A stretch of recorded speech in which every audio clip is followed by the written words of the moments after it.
In this video, we're going to see if the oil extractor will get all of the oil. Here we're going to use the oil extractor, see how much oil we can get out, and then I'm going to drop the sump plug and see how much is left after using this. Here we've got the car on the ramps to make sure it's level, and I've warmed the engine up.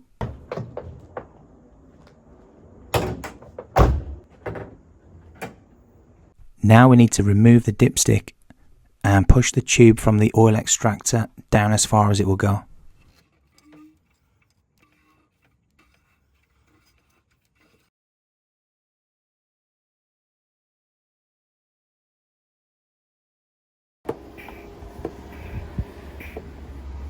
Here guys, I'm pumping up the oil extractor and it took around 25 to 30 minutes for the oil to completely drain. I'm not sure if it's because it's a hot day or what, but you can actually hear the oil flying through the tubes.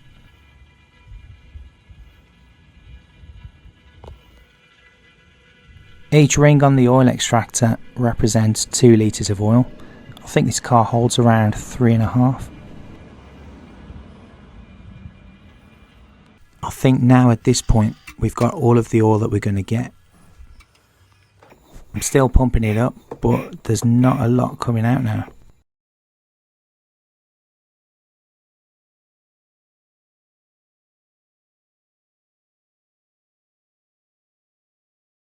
Now it's time to remove the sump plug, see how much oil is left after using the extractor. I've got to be really honest here guys, I had the shock of my life when absolutely no oil came out. Not even a drop of oil.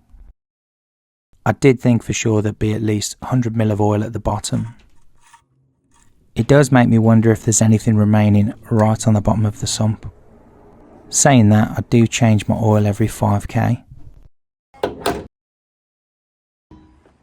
I've recently had a lot of support from you guys, and to say thank you, I'm going to give away a free oil extractor.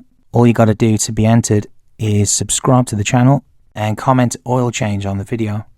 Going to announce the winner in August, or if you live outside of the UK and shipping is not feasible, I'll do an Amazon gift card. Thanks for watching. I hope this video helps someone out. And if you're interested in DIY, check out my other videos. Thank you.